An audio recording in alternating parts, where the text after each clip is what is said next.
Fresh and Buds.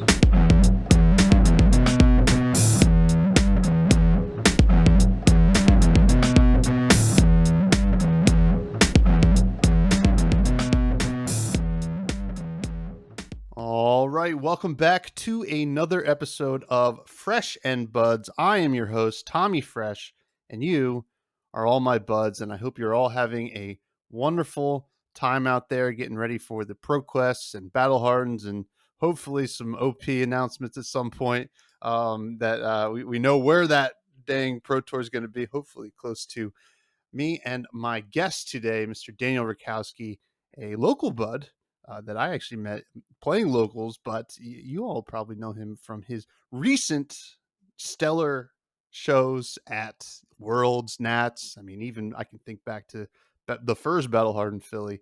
How you doing, buddy? Hey, what's up? Thanks for having me. Yeah, no problem. No problem. We got a great show for you. We're going to talk to Dan a little bit, and then we're going to maybe talk a little bit about what we think the meta might be. You know, this will be the first set of events that we have since the release of Dynasty. So we'll see if it shakes up things like it did with Everfest. So, but before we get to all of that, I want to mention the Patreon, which you all can find in the show notes, where you can get access to little bonus apps. You get access to the Romping Club, which you get a membership card for, which is also a Patreon exclusive channel in the Buds Discord. The Buds Discord is, of course, open to all, but if you're a patron, you get to hang out in the Romping Club. And you also get a sticker and a handwritten note too, which is, you know, if that's your jam, check it out. It helps keep the mics hot, the lights on, but any little bit is appreciated. And then also, if you're listening or watching this on YouTube, we have another show on YouTube that we do live with my friend Gary, aka Mr. Viz.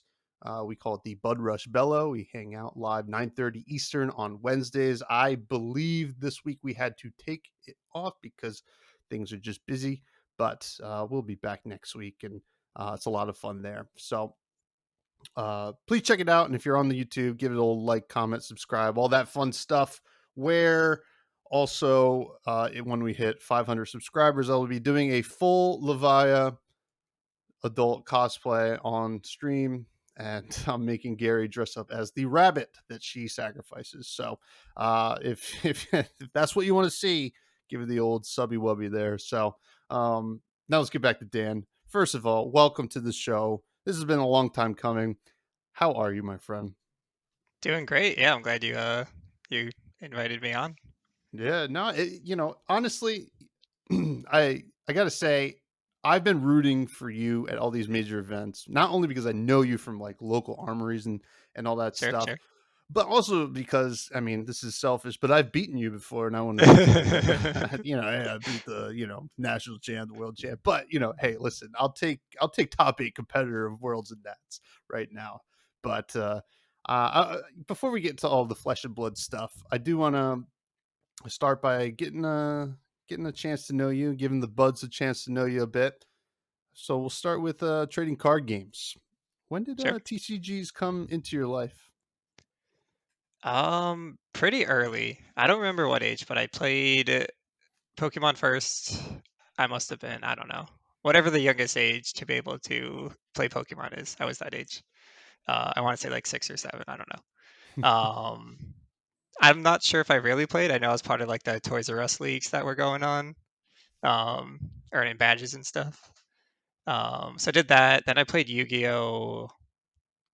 I'm told pretty competitively. Like I don't remember any of this too well. I played with my brother a lot, and he let me know that we used to like always come 1-2 at the local events in Yu-Gi-Oh. He was one, I was two, apparently. Um, so Well, it yeah, sounds early on, like I good. he's using your lack of memory to his advantage in that one. But go on. Yeah, yeah. Sorry. No, I believe it. This sounds right. So yeah, early on, I played a lot of card games. Then I kind of lost them. I don't know, going into like high school time. Um, don't know why exactly. I don't remember. Got into sports, I guess, or something. And then I came back to card games. I think post college. Um, I was playing a lot of like online TCGs like Hearthstone and Eternal. I was like, man, I want to play something in person, and then I got into a couple card games at that point. Cool, cool. Now that's actually interesting. Eternal. I mean, I played a little Mm. bit of Eternal just because I knew LSV was involved with it in some capacity. Um, God, I haven't heard. That's the first time actually. I think someone's mentioned it on this show. Maybe but Yeah, that's fair. There's like 100 people in the queue. You play all the same people when you're like at the top. yeah, yeah. So now you mentioned your brother. So you played with him when you were younger. Does Yep. he still play anything, or is he kind of out of it at this point? Yeah. So he was actually a professional poker player Oh uh, wow. recently, the past few years. He stopped that now, but my game before Flesh and Blood was Star Wars Destiny. And towards the end of that game, he got into it. We went to a couple events together. He joined kind of late though, and he's starting his Flesh and Blood journey now. I got him set up with a 5 deck over Christmas. All right. Well, I mean, his brother top of his world. You got. I mean, you got to at least give it a shot. Now it's kind of funny. Yep. So, last week's episode was with my cousin and my closest friend Dan. So two Dans in a row. Nice. First of all, this is Yep. unprecedented on the show. Gary, my co-host on the other show, suggested I call this Danuary. But I don't have two other Dans on the schedule. So, but um it's one of those things. I'm like, you kind of want that like old school, like your OG person to kind of play with, the game, right? So, and are you scared now that you've given your brother a 5 deck that maybe he's gonna start taking that one spot again? I think it'll take a while, but maybe it's funny. Like I tend to like be pretty successful when playing board games with like my friend group. And like I had my bachelor party earlier this year or last year now. Um, and we were like playing a game and I was like ready to win. And then my brother made a big play. I was like, oh, right. I don't usually play with you too. This is like competition. I'm a little worried here. That's pretty funny. I have two friends that are the exact same way in Yeah. board games. We almost can't even play with them together because Yeah, it's they're an so issue. competitive. Yeah. Yeah. So that's your TCG kind of experience of Star Wars Destiny. That's a game that comes up often Yep. with a lot of Flesh and Blood players. Um, what are some other games that you enjoy outside the TCG space? Now, your Twitter handle Yep. is I was going to go Disc there too. Golf Dan, so I'm assuming that's one of them. Yeah, we can start there. Disc golf is a big, I don't think it's a passion anymore, but like probably my favorite hobby. Um, I used to play pretty competitively, but like at an amateur level. So I'd do like tournaments every weekend, that kind of thing. Like Flesh and Blood. I didn't travel too much. But yeah, no, it's just favorite sport. I'm actually wearing a disc golf sweatshirt. I didn't realize that. Nice. Um, yeah, I follow the pro season. That's starting up in February pretty soon. So yeah, that's the big hobby. Um, Otherwise, it kind of depends. This off season, I got addicted to Path of Exile, which was not a good decision. If you haven't played, it's like incredibly complex and it's like a million things to learn, which like I Oh. enjoy, and it's very addicting. So it's been not a good use of my time. Um, but yeah, during the Flesh and Blood season, I can't really play a lot of other games. Like I think most card players might have pretty addictive personality. Um, which like I can't just like casually play whatever game because I have a free hour. It's like no, I'm gonna grind this game until I'm as good as I can be at it. So I kind of avoid other stuff during the season, sadly. Um, yeah, It's kind of the trade-off, right? It's yep, unfortunate, but you know, you did mention board games, right? yeah, I'm a big board game lover, and sweet. maybe you don't get as much time to play, but hopefully you do. But what are some of your favorite board games? Because I'm always down to chat board games. Yeah, for sure. No, board games are great. I definitely play board games during the season because you need people to play those. Yeah. So like you can't play as much as you want either way. I think my all-time favorite is definitely it's called Clink. Okay. It's by Direwolf Games. I don't know if it's like gaining popularity. It's like popular but not, I guess. I don't know. Hard to explain that one. But it's like a deck building game, but it has a dungeon crawling aspect. So there's like a board involved. Okay. Um, Pretty much any deck builder ever is the game I'm gonna like. Um, That and drafting games. I like a lot of drafting games too. Yeah, well, all tracks with Flesh and Blood, right? Yep. That's you said Direwolf. Don't they make Eternal? Isn't that right? They do make it. That's Yeah. how I found Clank, and then it's like, yeah, this game's great. Yeah. I'm a big deck builder fan as well. There's a game that I just recently got called Moonrakers, which is a lot I've of seen that. fun. Yep. Yeah. And then I also got this game called Eschaton. I don't know if you've heard of that one. It's also kind of No. got it's the deck building, almost like Dominion, and then you also have like a board where you're kind of like trying to. It's like almost not risk, but like you want to like Okay. control territory and stuff like that. It's very fun. I Yeah. recommend it. I'm But sure I'd love that game too. yeah, yeah, but now before we leave disc golf, Yep. because I don't really get a lot of disc golf experts on here. Yeah. Yeah. Let's talk I about it. I've been disc golfing a couple times. I'm more of a regular golfer. I play a lot of regular Okay. golf, or I guess as some people just call it golf. But where in because we're both from New Jersey, where in Jersey do you think is the best place to disc golf? So a lot of people will say Stafford Woods, which is in Voorhees. Mhm. I've played there. I might agree. Um, it's like a phenomenal course. There was for the Pro Tour last year. Um, there's like a Silver Series they call it, which is like a step under the Pro Tour. It's kind of like a calling, I guess, but that's a weird analogy to make. They had a stop there, so a bunch of the pros played there, and it's a very high level course. I'd say probably there. Um, yeah, that or Campgaw. It's like on a ski mountain in Mawa. Okay, Um, they have like a long layout where it's like huge hike up the hill, ski mountain. You throw down the mountain, it's like 1,500 feet down. that I'd say sounds that layout is one of the best. sounds awesome. Now Voorhees, that's South Jersey, right? Yeah, it's pretty south. Yeah, yeah. That's cool. Well, I'll have to try to check out some of them because I have a couple buddies who disc golf. They always ask me to go, so maybe next Yeah, time I'll sweet. be like, well, I have the inside scoop now. So, so talk about some other games, and now we are at Flesh and Blood. All right. When did Flesh and Blood enter your life? Enter the chat? When did it happen for you? So the first time was when Star Wars Destiny was dying. Like it was very clear, like this game's not being supported. They're gonna pull the plug any day. And I saw my local game store, Highlander Games, had like a pre-release for Flesh and Blood. It was like alpha, free starter deck, whatever. And I saw the Bravo art, and I'm like, "What is this pirate card game? Like, I don't want to play this." I don't know why. Like that made me not want to play it. Like pirates are cool. I would play a pirate card game now, but at the time, I was like, "This is just not the IP." I guess it was probably because I'm coming from Destiny. I was like, Mhm. "It's like the best IP," and then pirates. So it's like, I don't know, maybe not. Um, so that was the first time I saw it. Then I kind of forgot about it when COVID hit for that first like year. But then I saw the Hyperloops. It's like they were Destiny community first. Now we're doing Flesh and Blood. I saw that a few of them were playing Flesh and Blood online, and I started like reading the chat, like, "Hey, what's this all about?" Um, I heard the game's really good. Um, didn't do anything about it yet, and then someone posted on Facebook Marketplace asking for Harry Potter TCG cards, and they were trading Flesh and Blood. I was like, I have this pile of Harry Potter cards that I have nothing to do with.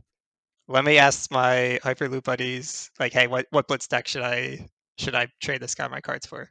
And they're like, try Dora, you'll like it. I was like, great. So I traded him my entire Harry Potter collection for a Duranthea blitz deck, and then I just jumped in the game, started playing. That might be the first time I've ever heard that sentence. Traded my entire Harry Potter collection. I mean that's I didn't even that's news to me that there was even a Harry Potter game. Though, I'm Oh not yeah, surprised. But it was Wizard of the Coast too. oh wow. I mean, hey, I didn't even know that. So there you Yep. go. So you got into it. You traded your Harry Potter collection Yep. for Dorinthia Blitz deck. Now, what is it about Flesh and Blood that has captured you since then? Because you made the trade, you got in on it. Something has to kind of hook you. Yeah, for sure. I think it was a combination of like the gameplay is just incredible, right? Like I think it's like undisputed the best trading card game printed in terms of like how it plays. I think like thematically too, like the art's great, the theming of the heroes is great. But yeah, no, the gameplay was super interesting. Um, and like when you're new to the game, like when you try each hero for the first time, it's like I feel like it's the coolest thing ever because like they actually play how you would think. Like the first time I played Dash, I was like, wait, I shoot this pistol, then I reload with my little canister thing, and I shoot this. So it's like this feels so cool. Um, so yeah, the gameplay was the first thing, and then I'm like very competitive, obviously, and I had early success with my little Dorinthia Blitz deck, like local success, right? Like I like top eighted the first skirmish I played. So it's like this is great. I got these cold foils worth way too much money. I won some games. So I'm gonna keep doing this. Um, that's like the initial draw, and then I'd say the biggest thing now is like just how awesome the like travel experience is playing Flesh and Blood. Like just staying with the team or friends and grinding games all day and then getting sushi or whatever at night. I don't know. It's like one of my favorite things in the world, traveling to play card games. Yeah, it's great. This is kind of the where the success in the game really comes from, because obviously it is a great game. Like you said, it's so Yep. fun to play, such a rewarding experience, like at the table, and then even thematically, like you also said, it's just like they're knocking out of the park with lore. The Yep. lore side of things is just incredible. But I think a lot of people craved what you just talked about, right? Hmm. Jamming games to your friends, traveling the world. They what do they say? Play the game, see the world, or whatever. Yeah, It's like I love that slogan. Yeah, I mean, it's something that's really exciting, and it's, I mean, it's no wonder you got totally captured. The hooks are in now. You, yeah. you mentioned you're competitive, and you've clearly had some success in Flesh and Blood so Yep. far. I mean, your finish at Battle Hardened Philly. That was the Starvo Battle Hardened, right? Yeah, yeah. Um, The coming out party. the coming out party. Nats, obviously, your great run at Nats, which I mean, going up against Michael Hamilton and Yeah. and and Worlds at top eight. I mean, it's pretty incredible, honestly. It really is, and it's kind of funny going into Nats. Like there was that kind of everybody has to have like a goat conversation, right? Hmm. But and it's like and as a content creator, I always have to be involved in it. But Yeah, of it course. it was a lot of Michael Hamilton, Pablo Pintor, Matt Folks, all the folks like that, and all of a sudden Dan Rutkowski's kind of sneaking in there. I mean, this guy's like killing it in Swiss and making top eight, getting the finals. It's pretty incredible. So have you always had this competitive drive, and like how do you kind of feel about this like really strong 2022 you've had? Yeah, yeah. I'll try and answer those separately. So Yeah, yeah. competitive. Yeah, I've always been like, yeah, had a competitive drive. Like more just seeing like being the best I can at whatever I'm doing. I really like having something to like train for and like put my focus into. Um, I've definitely never taken it as far as Flesh and Blood. I think partially because like, yeah, I don't know. This game just really like drew me in and like with the success, I just kept pushing, kept pushing. Um, yeah, I don't know. I don't know how to explain it. Like at Nats especially, I feel like I had like a competitive level up where I've like learned how to like fully focus on demand, which I didn't have access to before. Um, yeah, I don't know. Long story Yeah, short, I yeah, I've mean, always had the competitive drive. yeah. But yeah, looking at the season, yeah, it was like pretty unreal. Was super happy with it. Yeah, like nationals felt great. I kept like having really strong day ones. Like I think most majors I played, I finished like undefeated or one loss the first day. Besides Jersey, Starvo Meadow was like a whole nother Yeah, whole yeah. nother thing. But yeah, it felt great. Like Nats was like pretty special. I was like adrenaline the whole time. I was like I even like called my shot before the tournament, which I thought was pretty funny. I like posted a meme on Twitter, saying like Fi is the best deck with the spaceman meme. I Um, remember that meme. yeah, yeah. And then I went 7-0 that day with Fi. I was like, okay, I guess we're doing this. Um, yeah, I think Nats was like, okay, is it actually happening? Like I knew I was like always close. Like I was like one game away from topping at these events. And Nats was like, I remember I was what? So I was 7-0 day one, and then I finished my draft, and like I put my deck together quick, and I went outside to call my wife because I was like freaking out because I had like the most busted FI deck I've ever drafted, and I called her. I was like, I literally just top aided. I just have to not mess this up.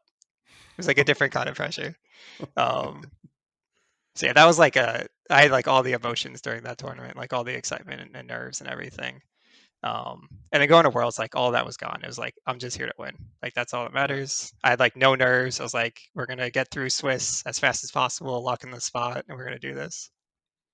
That's incredible because to me that sounds like okay. Nats was the origin story, right? Hmm. Like the origin story movie, and then like Worlds is the sequel, right? You're used to your powers at this point, right? You're Yeah, yeah. ready to like take on a bigger baddie this time, but it was incredible, and I joke about you know up at the top of the show about me rooting for you because I've beaten you Mm. before, but but like it was honestly just cool to see someone local and someone as nice as you do so well because always enjoyed hanging out with you at Armory. So it's like Oh yeah. this guy like I know it's like just is slaying these tournaments was it was awesome. Now the big question is, so I've had Michael Hamilton on the show. And there's probably gonna be a lot of conversations, especially coming out of this year about the Rutkowski Hamilton rivalry. Yeah, yeah.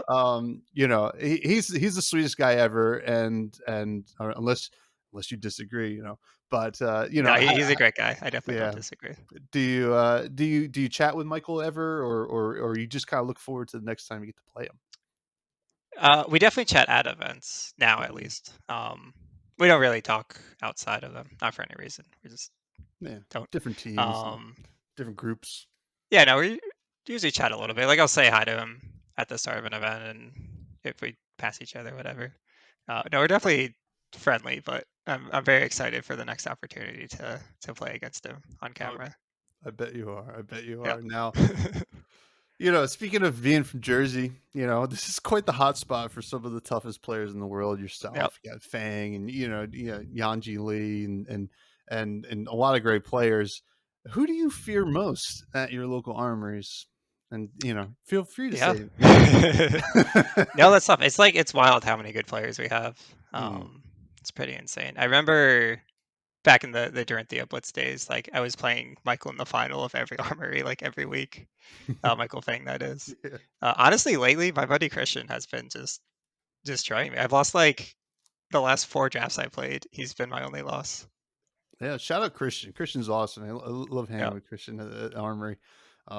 Yeah, he's very dangerous, and when he gets set on the deck, you're just like, oh man, like he's gonna get so good at it, and you're just like, oh, it's gonna be annoying to play against every single week. But hey, what can you do?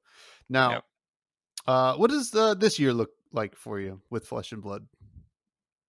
Yeah, so I should be. I'll definitely be at every major unless there's something crazy going on.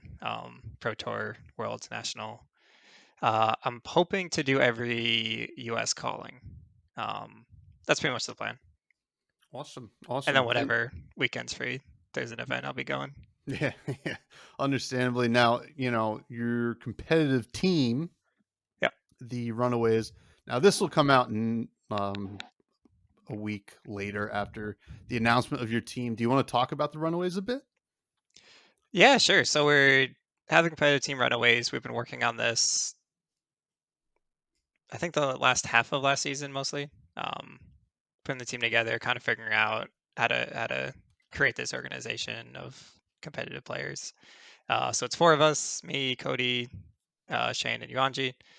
Um, yeah, I don't know. Just say there's a lot of cool stuff we're working on. We'll have a bunch of announcements down the line as the season gets started, but just look out for us at all the events. We'll be there. Yeah, yeah. And you guys have a YouTube channel as well, which you had Yep. posted your deck tech of Fi. I think you guys have a couple videos up there, but Mhm. is that something you guys plan on, keep pushing out some informational stuff? Yeah, we're definitely gonna keep doing content. Hopefully a slightly faster pace. It's tough, like with the events, to get content out and prep. We obviously prioritize the events. But yeah, no, we'll have some more deck techs. Anything interesting we have. We're probably looking to do some like behind the scenes stuff. Behind the scenes, just like kind of like let people in on what life as a flesh and blood pro player is, and try to get more people involved and see what that looks like. Yeah, and that's like the big thing, right? With Flesh and Blood is, well, the existence of a pro scene is huge, right? Hmm. For a lot of players of other games who've come over to Flesh and Blood. And I think 2023 might be the year, we'll see. It might take a little bit longer, but it might be the year that kind of solidifies what a pro player in Flesh and Blood kind of looks like. Yep. And having that kind of inside look with teams like the Runaways and some other great teams out there is really exciting, because it gets more people excited for competitive play and getting into the game as well, even if they're kind of coming over from the casual side. Hmm. Something that I want to do before we get to the fresh faves here, casually. Do you enjoy the game at a casual level ever anymore, or is it grind, or do you still enjoy the game? For the crazy wacky stuff you can sometimes do. Yeah, it's kind of one of the trade-offs, like of being competitive and doing well, is you don't really get to do the casual stuff. Mhm. Like the first calling I did, I remember it was Vegas, and I like scrubbed out quickly. I like lost the round two or something, went on tilt, and I just dropped. But I had like so much fun just playing the side events and doing all the casual stuff. So yeah, no, I'm definitely a big fan of like casual Flesh and Blood, even though I never play it. Like I'll build a bunch of pit fight decks that I never use, thinking like, oh, I'll play this eventually. It just never happens. Um, yeah, no, sadly, I don't really get to play casually too much. Um, but I'm definitely looking forward to like PvE and stuff. Yeah, that would be, well, I mean, I think something to do in between rounds sometimes would be Mm. nice, right? Like the PvE would probably really fill that gap pretty well, or I mean, some of these you know, some of these lunch breaks they've been giving us for like so Oh yeah. long, like in mats and stuff. But I feel you. It's hard to always get the chance to be casual, but sometimes after you're being competitive, you miss it. So Yep. I'm hoping that this year also kind of brings us a little bit more opportunities to be casual, especially with a more structured like season thing that they're doing with like Mhm. the kind of like trimesters almost. So we will see. Now, this next segment is called the Fresh Phase. I'm going to ask you a couple of your favorite cards in the game, and hopefully you answer them. Are you ready, Dan? Yeah, let's do it. Awesome. First, who is your favorite hero? Oh, it's so tough. It's Fire Chain. Like it's not even close. Um, I don't know how to pick one. Now I know Favorite that Chain hero. was like a big one for you. Oh yeah. I think even we had talked once at Army. You're like, I'm riding this Chain train until he LLs, and then he did. So Yeah, that deck was just too powerful. I think I might actually not do either of those. My favorite hero is KO for sure. KO, I yes, just like to roll dice. Yeah. yeah, after my own heart. I mean, KO's awesome, right? And it's rolling dice and losing is so much fun. Yeah. I do it so often. Now, what is your favorite weapon? Favorite weapon. I don't feel overly attached to any. I mm, I want to say Searing Emberblade, but I also don't. Favorite weapon. Yeah, we'll just go Emberblade. Okay, so that's fair.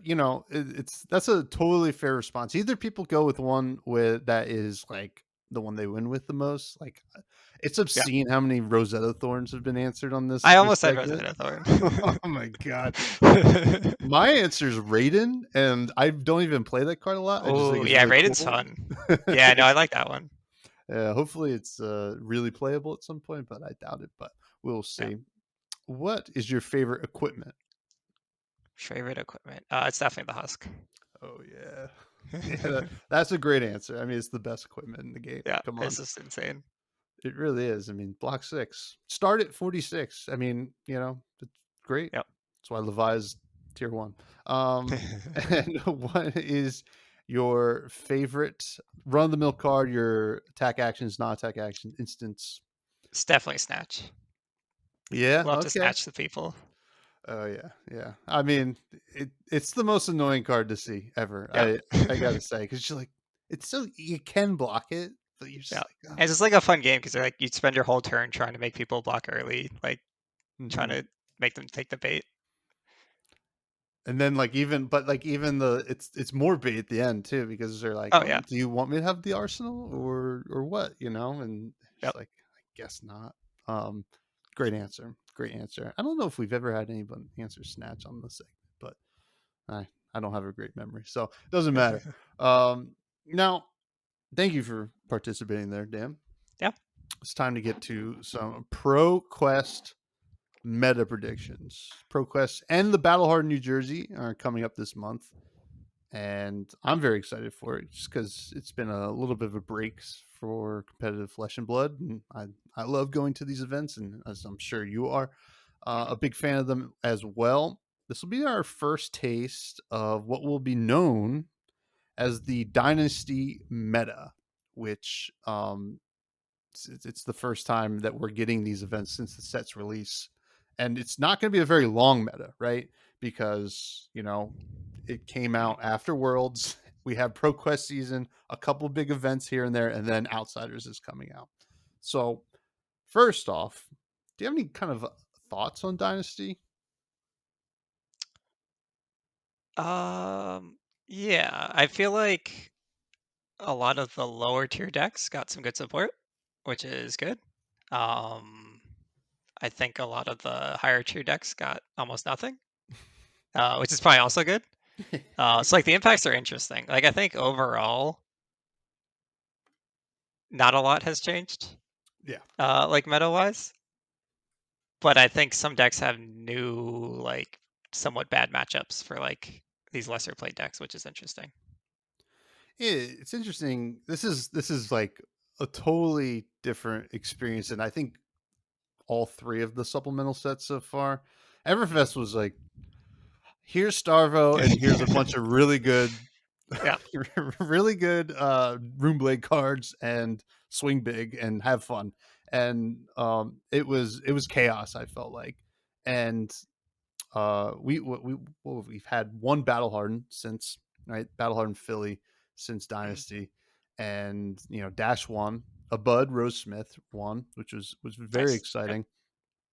And then I wasn't around for Crucible meta, but Crucible was like, it seemed like the ideal kind of supplemental set, but neither of us were really. I don't think either of us were really playing then. I wasn't, no. No. So now Dynasty, yeah, it has not really added a whole lot, but what matchups do you think are really the most affected? So I think like I don't know how to answer that. So I think like ProQuest meta is like hugely impacted because like you don't know what people are playing in ProQuest. Like people are gonna play the deck they like, and a lot of the decks that people like got some good cards. So I think you'll see more of people playing what they like, and those decks will be a bit better now. What are you thinking of in particular here? Is Bolton on your radar now with the spirit, or is it not? Was that just like a little pinch of goodness that they gave Bolton, or what do you think? I mean, like yeah, like Bolton, Dash, Kano, Rhinar. Oh, you're Reinar, yeah. What And else? um, Rangers. They all got like their power level increased. I don't think yeah, enough to matter, but like at a pro tour level, but I think they'll show up more now at like the ProQuest metas. yeah. I'm very excited to see the top 8 numbers kind of come in, and everybody kind Mhm. of start to lose their mind. It'll be a lot of fun, and then things kind of shrink back. But we won't even have a pro tour Yep. to kind of match this. We have the calling Indianapolis, I think, and the calling Auckland will be Mhm. the biggest events that we have to look at this meta. Now, Dash, you mentioned Dash. I think people were pretty high on Dash. Now, it won Battle Hardened Philly. Mhm. Do you think it's the real deal, or is, because it seems to have gotten the most, right? Pulse Wave Yep. Harpoon's the real deal. I think there's no doubt That about card that. is very real, yeah. That Yeah, card's very strong. yeah. But do you think it's really put itself up there into the upper echelons of the meta? I'd say so, yeah. Yeah, I don't think it should be grouped with the other ones. I only had in there because like, it got a lot of support, like you said. Mhm. Yeah, no, I think Dash is one of the decks that moved from, like, good local deck to a real competitive deck. Yeah. It's scary. I mean, that harpoon is. I mean, I don't feel like it's a mistake, but whenever it's played against me, I do. I feel like Yep, it's a that's fair, mistake. that's I'm like, fair. this is a mistake. Yeah. Uh, I like it better than discard effects, though. yeah, Like, at least you still get to absolutely. block. Yeah, absolutely. And you get some choice, I guess, Mhm. of putting out the cards. Now, you mentioned Reinar. Now, Reinar did get some spice here, right? The Skullcrack is just a solid value card. Berserk is, high variance, but that's what Brute Yep, is. fun build around. Are you scared of Brute in CC right now? Because it won the calling San Jose, right? It won the call. That was before we even got the new toys. Yeah, So, for sure. and that's a big event. So, Yeah. well, what are your thoughts on Brute in this January meta? I'm definitely not scared of fruit. Okay. Um, Is yeah, I don't that know. I think is it's like a very playable deck for sure. mhm. I'm not afraid of a lot of decks, to be fair, but um, yeah, I just think like numbers wise, it's not quite there. Sure, sure. Now, I don't want to ask you what deck you're playing this season. I'm Yeah. sure we can all probably guess. But what decks are you actually afraid of, or are there no decks? Are you that confident, Dan? um, I might be that confident. Wow. No, I like it's the same top decks, I think, for me, but Dash is in the mix now. Like it's what Icelander, Fi, Dash, Oldhim. Am I missing something? Yeah, I Um, think it's those mostly. Maybe Dromai and Briar. yeah, Briar's still out there in the mix, and Dromai seems to, been gaining more popularity. I think that kind of like Mhm. aggro kind of version with the royal thing's really cool. I don't know if it's Yeah, yeah, people the are playing the real. crown now. I don't know if it's the real deal, but anytime it's played against me and they get that 2 free ash, I'm like, Yeah. okay, all right, this is kind of annoying. So, you know, do you have any dark horses? Like, let's say we pull up Mm, to New Jersey Battle Harden at the Meadowlands, yeah. and you're sleeving up Fi, I'm sleeving up probably Levi or something like that. Are there any what would you n- not be surprised to see make top 8, but Yeah. you're like, I don't think anybody would have guessed that. I'd say probably Kano. Okay. Yeah, I think Kano's pretty strong. Like it just got like it didn't get anything crazy with Dynasty, but like it just got more density of good stuff and just got a little bit better. Yeah, a little more consistent, right? And then just Mhm. had some strict upgrades, which is fine. I would have liked to. They did kind of give us the brainstorm thing with Dynasty, but that's not really competitive. But Mhm. it's very cool. But these it was kind of weird. Surge as a mechanic. Actually, that's a good question for you. Surge is a mechanic. So currently, it's not that easy to make Surge work Yeah. if people are playing Arcane Barrier. Do you think that's kind of a miss on a mechanic side, or are they setting up for more stuff? You think? I don't know. So like my mind goes to I forgot the name of it. That yellow wizard card, the Hmm. 0 for 2. Uh, Mind warp, I think. yes, yeah, Yeah. yeah. I think it works really well with that card. Hmm. Um, just like forcing your opponent to lose a card either way. like either to pitch to Yeah. prevent the surge or they can just lose it. Yeah, I don't know. I haven't actually played enough Wizard to have a good opinion here. That's okay. That's okay. I look at it's interesting because to make it good, in my opinion, right? Just like in theory land, Surge to make good, you seem to have to push the cards so good that it's Mm. probably overpowered. And I just wonder if it was if it was a miss, and we will see. Time will tell. Now, is there anything you would say is overrated, especially in that kind of upper echelon of decks? You mentioned Icelander, Dromai Briar, you know, the big bad ones. I always think Briar's pretty overrated. I think it's mostly because it's a deck I don't enjoy playing. It just has like too many of those brick hands and that kind of stuff. Like the ceiling is absolutely through the roof. Um, I think right now I'd have to say Bravo though. Like I just don't understand what's going on with people Yeah, playing Bravo over Oldhim. I don't understand it. Yeah, I mean, Crippling Crush is a real card. I get that, right? Yeah. And I don't know. I guess they're playing Athos, or I don't. Maybe they're playing Sledge, but I don't get it either. But Oldhim, I think maybe is just, if I were to guess, is like a tougher deck to learn, and maybe people are like, well, I don't have a lot of time. Let me just hop on Bravo and jam this because I already know it, and I don't want to learn Oldhim. That would be my guess. Now, here's a question for you. You mentioned Briar might be a little bit overrated. Well, very good still. It only needs like it doesn't need a lot of wins this season to get Living Legend. Do you think it does? I don't think it does. I think it actually needs quite a few with the change because I think it's 2 points per ProQuest now. Oh yeah, you're right. So I think it's something like 40 or 50 wins. Okay. I don't see that happening. It's definitely possible, but I don't think the popularity is there or the power anymore. Yeah, it would have to spike this Battle Harden or something like Yeah. that to really get there, and Mm. um, or I mean, even the calling Yep. Indianapolis would just do it, but we will see. I don't know. I personally just want Rosetta Thorn gone, and I think a lot of people do agree. So we will see what happens with Briar. Well, she had some good runs, so it's about time. So I want to move to some listener questions, if you'd be so kind to answer them, Dan. Yeah, for sure.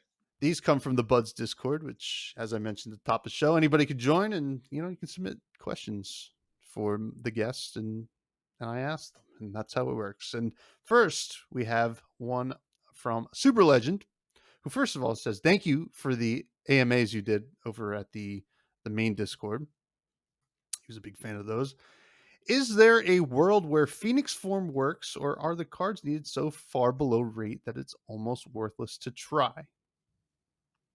He has a couple questions here. Big Yeah, okay. fan guy. Yeah. I But think it's no, kind you of go both. first. Yeah. Yeah, Phoenix Form works if you make your entire deck around making it work, I think. I don't think it's like I don't want to say it's not good enough to justify. I haven't seen like a meta that justifies going that route over like the other options. Um, but you could definitely make like a very playable, competitive like ProQuest local Phoenix Form deck if you want. You should just really build into it, I think. I lost to it at the calling Charlotte. And my deck was, my sideboard was tuned for normal 5, so I was very upset, but what can you Yeah. do? I hate that card now. It's dead to me. Did you choose 5 because of the power level, or did you also like the character / play style, or a little bit of both? Entirely power level to start. It was more meta position, like the Mhm. first time I played it. Um, and then it was the power level, and then it was the character. Like big Zuko fan.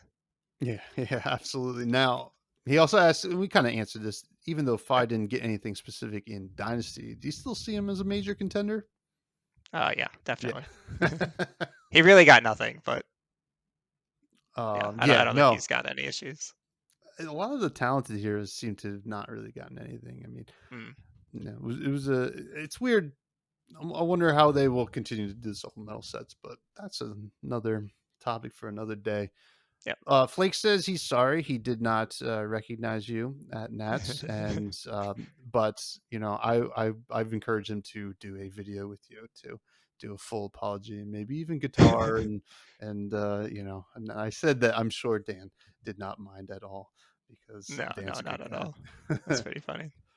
Pat Shaw, Pat Smash Good from the combat chain asks, has Fi reached peak? Is there a world where something like Kadachi's and oh my god and Mom are right for the right meta, or is the math so solid on draconic links, etc., that there's no way you switch?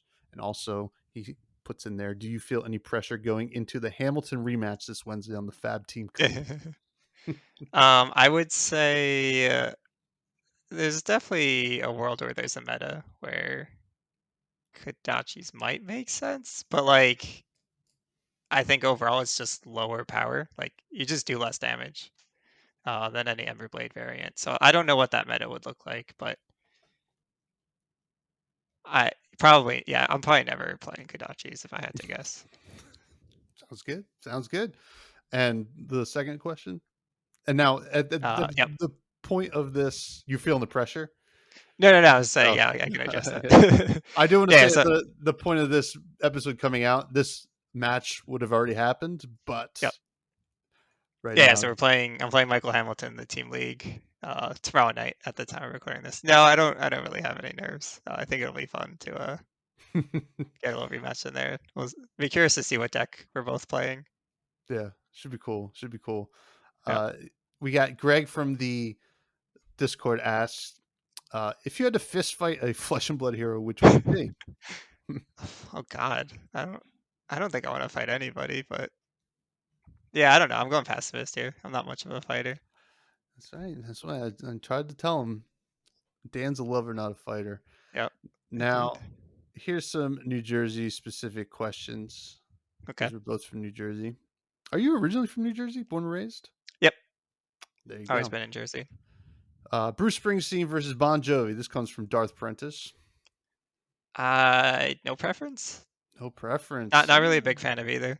Oh, well, I'm a big Bruce fan, and Bon Jovi would have been the wrong answer, but we will take the pacifist answer here. Well, actually, who would win in a fight, do you think? I honestly don't even know what they look like. Um, Old guys now. They used to we'll go look like Bruce young though. guys. Good answer. Now you're from North Jersey. Mm, What is the best pizza in New Jersey, in your humble opinion? Yeah, that's fair. I feel like there's different like genres of pizza. Like there's like your plain slice, and then there's like your specialty go-to place. Like we have this place nearby. It's Millie's Meatballs, I think is the name. They have like insanely good meatballs. They're like quarter pound each. But That their sounds pizza good. is like very good. So I probably pick them. Okay, cool.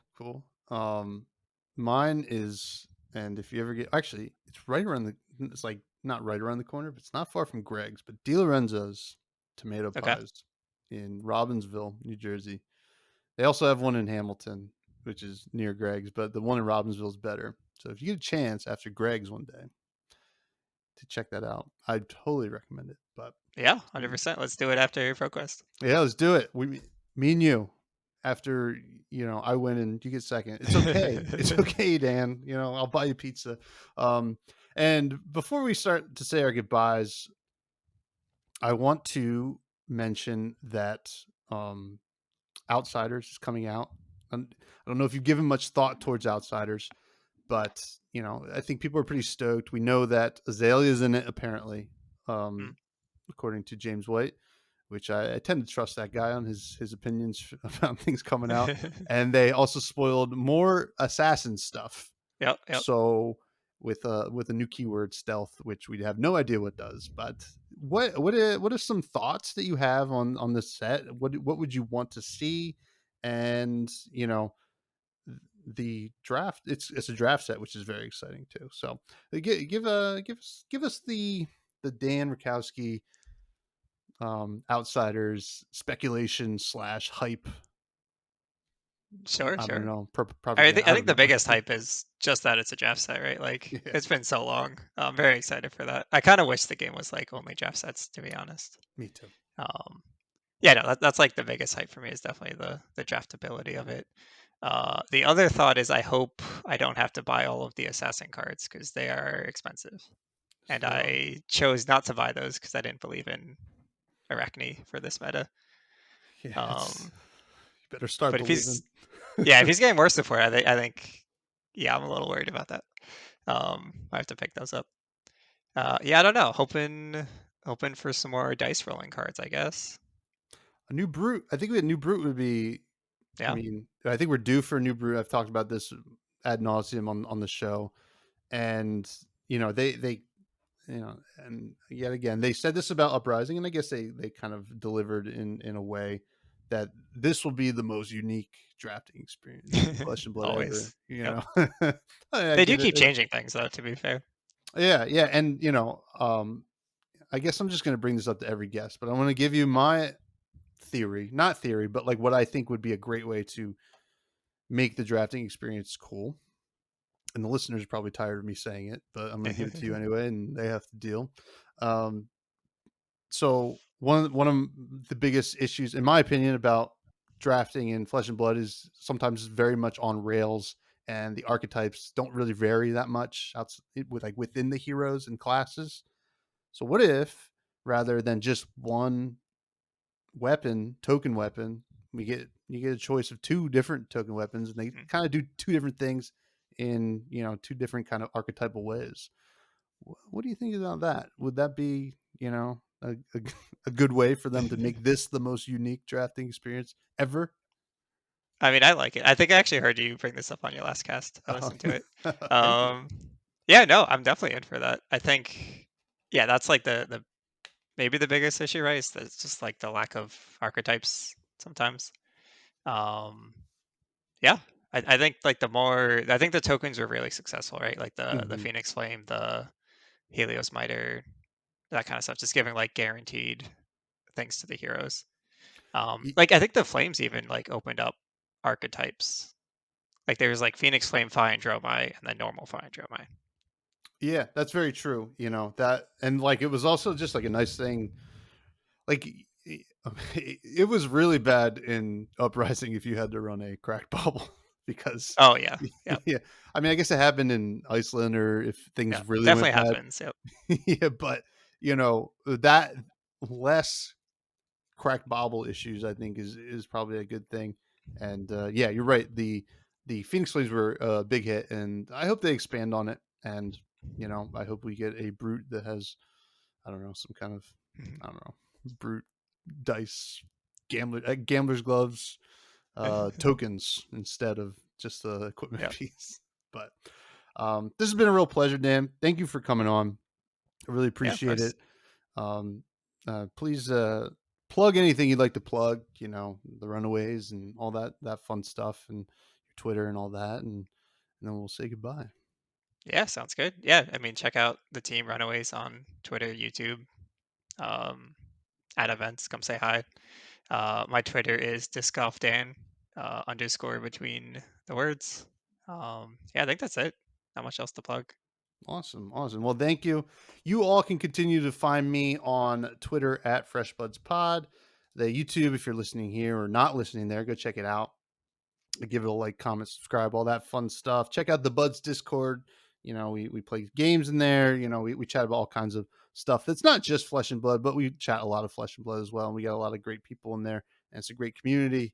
And yeah, I think that's pretty much it. Usually we close the food with some food, but we did mention pizza. But if there's any other food actually that you want to shout out, please shout out because those meatballs sounded good, and I imagine You mean some like other great. restaurants you want me to shout out? Yeah, shout out like your favorite restaurant, your favorite meal at a favorite Oh, restaurant. I'm gonna have to shout out a couple. So like Jose Tejas. I don't know if I think What? that's somewhat of a chain or like a franchise. Jose Okay, Tejas. It's like a Tex-Mex place. sounds good. That's one, and then Miga Sushi in Denville, New Jersey, is the best all-you-can-eat sushi that I've had. Oh, Highly recommend really? it. In Yep. Denville? That's Mhm. interesting. I'll have to check it out. Now, have you ever been to now that you mentioned Denville, I got to mention it. Yeah. Sergio and Co. No, what's that? It's like an Italian specialties deli kind of thing, right on that main drag in Okay. Denville. And I mean, the sandwiches in there are, I'm a sucker for any kind of Italian sandwich, prosciutto, mozzarella, any, Yeah. just go nuts. And it's incredible in there. And they also have like, Oh no, I've been there. Oh, Now that yeah. you say that, yep, It's that's good. like the place for those. It's the place to be. Yeah, I now. think every restaurant in Denville is just insane, is what I've learned. Yeah, it's like a weird. It's like for those of you who don't know, Denville, North Jersey. You drive through the town, it feels like an old 50s town in a way. Still kind of got that weird main drag where all the shops are like on both sides, almost like you just got pulled into the old West in a way. Very cool. If you're ever out there, try all the restaurants there because they're all good, and we said so. So thank you everybody for listening, and please have a good week.